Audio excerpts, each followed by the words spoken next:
Juliet never believed love could be arranged. She thought it was something that bloomed slowly, like the first breath of spring after a long, cruel winter. But life had a way of turning tenderness into transaction. The day she signed the marriage papers, the rain fell like a quiet requiem. Donald stood beside her, tall and cold, his jaw set in polite indifference. His hands didn't tremble when he signed. Hers did. It was a marriage of convenience, an agreement born from necessity, not affection. Donald's family owned half of the city's construction empire. Juliet's father was a man drowning in debt and desperation. The deal was simple: marry the son, and the family name would be saved. Juliet didn't cry. She didn't even flinch. She only whispered to herself, "This is not love. This is survival." Donald barely spoke to her on the ride home.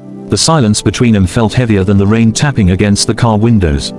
He finally said, in a tone that carried no warmth, "You don't have to pretend, Juliet. I know this isn't what you wanted." She looked at him through the reflection of the wet glass. "It's not what you wanted either." His eyes softened for just a moment. "No," he said quietly, "it isn't." And that was the beginning. Two broken souls tied together by a paper promise, walking into a house that would never feel like home. Donald's mansion was all marble and silence. Every step Juliet took echoed, as if reminding her that she didn't belong there. The walls were white, the air cold, and the rooms too large to hold warmth. Donald slept in his own room. Juliet was given another, decorated by someone else's taste, neutral colors, elegant curtains, furniture that looked untouched. It wasn't a bedroom, it was a museum of someone else's life. Every morning, Donald left for work without a word. Every evening, he returned late, exhausted and distant. Sometimes Juliet watched him from the balcony, his figure fading into the mist of dawn, his shoulders burdened by invisible weights. She wondered if he ever smiled when no one was looking.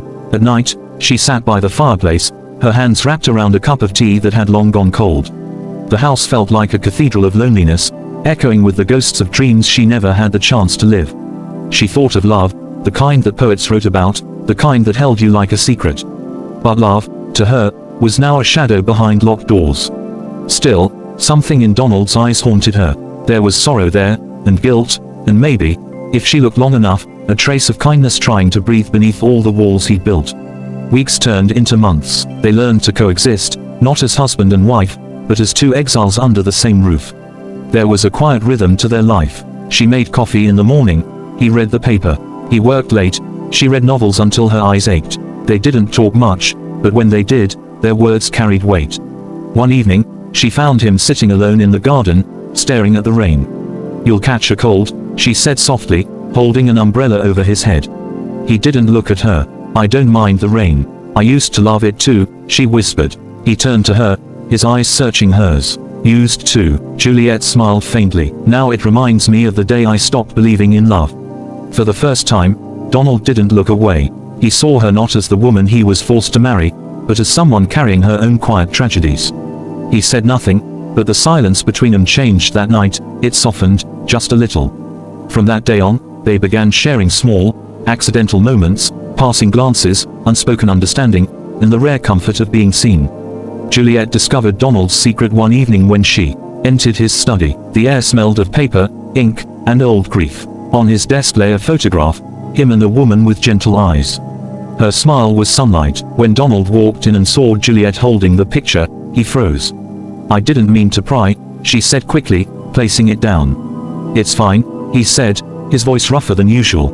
"Her name was Clara." Was. He nodded slowly. "She died 3 years ago. Car accident." Juliet felt a tightness in her chest. "You loved her." He didn't answer right away. "She was the one thing I never had to explain. The only part of me that wasn't built for business or expectation." Juliet lowered her gaze. "I'm sorry," he exhaled, a long, weary breath. "You don't need to be. We both have ghosts, Juliet. Maybe that's why this arrangement works. Neither of us is ready to love again." But later, when he was gone, Juliet sat in his study for hours, staring at the photo. She realized then that love wasn't always kind. Sometimes it left you living with its echo. It began with a small gesture. Juliet caught a fever one winter morning. Donald found her half asleep on the couch, shivering under a thin blanket. Without a word, he covered her with his coat and sat beside her. When she opened her eyes, she saw him watching her, concern softening the edges of his face. "You should have called someone," he murmured. "I didn't want to trouble anyone." He gave a small, broken laugh. "You live with me, Juliet, I'm not just anyone. For a fleeting moment, something unspoken passed between them, something warm, fragile, and terrifying. He made her soup that evening. It wasn't good. It was too salty and slightly burnt, but she ate it anyway. When she thanked him, he said quietly, "Don't." But she smiled, and for the first time since the wedding, Donald smiled back. After that day, the house didn't feel quite so silent anymore. The walls seemed to breathe again. They began to talk more about music, books, the sea, and all the places they'd never been. Donald confessed he always wanted to paint, though his father had told him dreams didn't pay bills. Juliet admitted she used to dance but stopped when her mother fell ill. Sometimes, they laughed. Other times, they sat in quiet comfort, like two souls learning to heal side by side. One evening, during a thunderstorm, the lights went out. The darkness wrapped around them like an old memory. Juliet lit a candle. "You're not afraid of the dark?" Donald asked. She smiled faintly. "No, I'm afraid of never finding light again." He looked at her, his heart suddenly heavy. Without thinking, he reached for her hand. She didn't pull away. The candlelight flickered over their faces, and in that glow, the walls between them began to fall. It happened by accident, or maybe by destiny. They had been arguing. Donald had been drinking, and Juliet had accused him of hiding behind grief. He had snapped, his words sharp, his pain raw. "You think you're the only one who's hurting," he shouted. "You think this is easy for me. I never said it was easy," she cried back. "But you keep pretending you're the only one who lost something." He stepped closer. "What did you lose, Juliet?" "A father's debts, a name. You chose this." Her eyes burned with tears. "I chose survival, Donald. Not you, not this life. But I'm still here, trying to make it mean something." The silence that followed was unbearable. Then, in a rush of anger, sorrow, and something deeper, he pulled her close and kissed her. It wasn't gentle. It was desperate, two souls colliding under the weight of everything unsaid. When they finally broke apart, Juliet whispered, trembling, "That shouldn't have happened."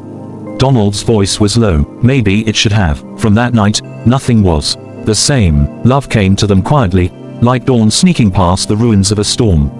They didn't declare it, they didn't name it, but in every touch, every glance, every breath shared between them, it grew. Juliet began to cook breakfast for two. Donald started coming home earlier. They talked about ordinary things, flowers in the garden, the shape of clouds, the scent of rain. Ordinary things that suddenly felt extraordinary. He kissed her forehead when he left for work. She waited for his footsteps in the evening. They were still two broken people, but now they were breaking together, not apart. One night, as they lay beneath the same blanket for the first time, Donald whispered, "You've changed this house." Juliet smiled against his chest. "Maybe the house was waiting for us to change first." He held her tighter, as if afraid she might vanish. She closed her eyes and thought, "This is what love feels like when it's born from chaos." But peace is fragile, and love is never without test. One afternoon, Donald's father called him to the office. When he returned home, his face was pale. "What happened?" Juliet asked. He hesitated. "My father wants an annulment." She froze. "An annulment?" "He says this marriage served its purpose. The debts are cleared, and now he wants me to marry someone else. Someone more appropriate." Juliet's chest ached. "And what do you want?" He looked at her, torn. "I want you, but if I refuse, he'll destroy everything I've built. My company, my name." She stepped closer, tears glistening in her eyes. "Then let him destroy it. Let him take everything, Donald. We can start over, somewhere far away." He turned away, unable to look at her. "You don't understand. I've spent my whole life trying to prove I'm worthy. If I lose this, I lose myself." Her voice broke. "Then what am I to you?" He didn't answer. The silence was louder than any confession. That night, Juliet packed a small suitcase. She didn't leave a note. She simply walked out into the rain, just as she had walked into his life, quietly, with trembling hands and a heart full of love she could no longer carry. Days turned into weeks. The house returned to silence. Donald tried to bury himself in work, but her absence was everywhere, in the empty chair across the table, in the soft echo of her laughter, in the way the sunlight fell differently without her smile. He tried calling her once, then stopped. He thought she deserved peace, even if it meant losing her forever. But every night, he sat in the garden where they first shared the rain, and whispered to the wind, "I'm sorry." He realized too late that love wasn't about control or pride. It was about sacrifice, about choosing someone even when it cost you everything. Juliet, meanwhile, found a small apartment by the sea. She spent her days painting, something she had never done before. Each stroke carried pieces of their story, fragments of joy and sorrow blended into color. Sometimes she dreamed of him. In those dreams, he would hold her, and the world would fall silent again. She would wake up with tears on her pillow and whisper, "I loved you, even when it hurt." One cold evening, months later, Juliet heard a knock on her door. When she opened it, Donald stood there, drenched in rain, eyes weary, heart in his hands. "Donald," she breathed. "I couldn't let it end like this," he said, his voice trembling.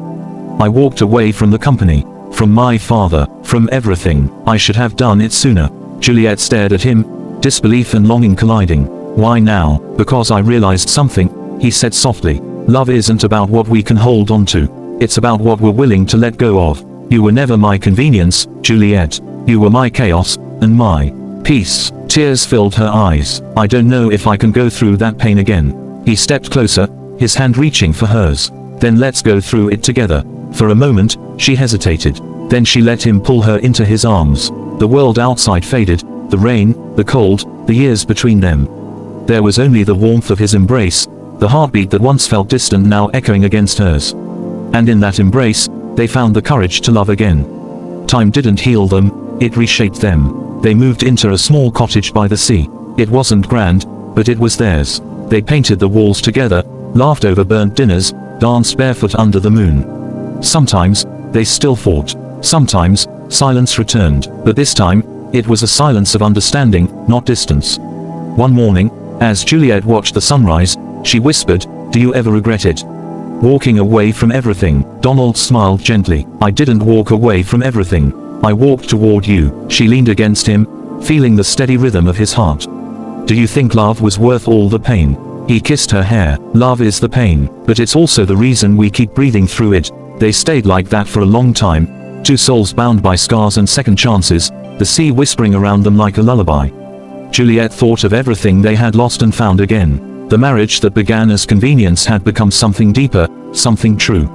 It was never perfect. It was chaotic, tender, fragile, but it was real. And sometimes, that's all love needs to be. Years later, Donald and Juliet sat by the fireplace, their hair touched by silver, their hands still intertwined. Donald looked at her and said softly, "Do you remember the rain?"